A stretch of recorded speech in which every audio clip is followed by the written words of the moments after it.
Gusto lang naming marinig muna ang reaksyon ninyo matapos po ang paghihintay ng ilang mga taon. Ito na, meron ng lumabas na warrant of arrest laban po kay Atong Ang kasama po yung iba pang mga akusado. Ano pong reaksyon nyo dito?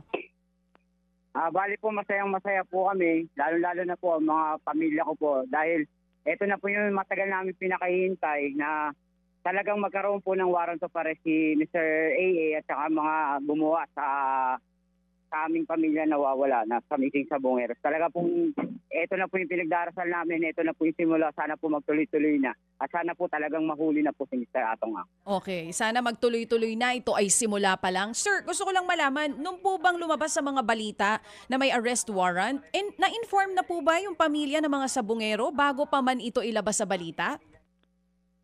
Hindi po, naano lang po namin talaga sa balita yan. Talagang doon lang kami nagkaroon ng information na talagang naglabas na po ng warrant of arrest ang Santa Cruz branch po.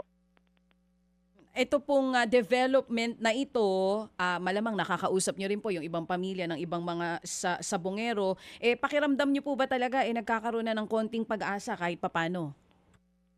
Oo po, talagang ito na po yung simula Kahit talagang sa amin kasi yung mga Missing Sabongeros family, talagang kahit konting-konting lang po yan, development, napakalaking pag-asa na po para sa amin yan. Oo. Paano nyo po hinaharap ito with positivity na hindi ito mauuwi sa wala, lalo pa hindi naman po kung sino-sino lang ang involved dito po sa kasong ito? Bali, kami mga Missing Sabongeros family, intact po kami kasi lahat Lagi po kami nag-uusap.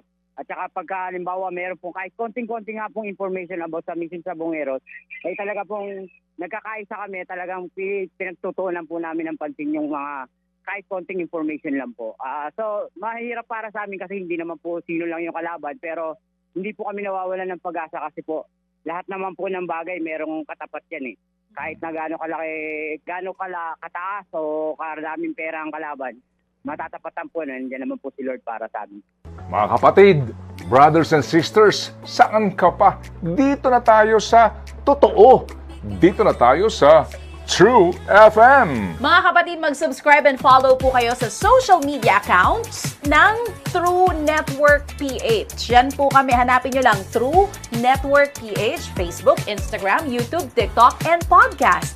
Mapa Apple or Spotify man yan, mahahanap nyo kami. Lahat ng mga napapanood at napapakinggan nyo po sa programa, nasa social media accounts namin yan. So, paano mga kapatid? See you sa social media!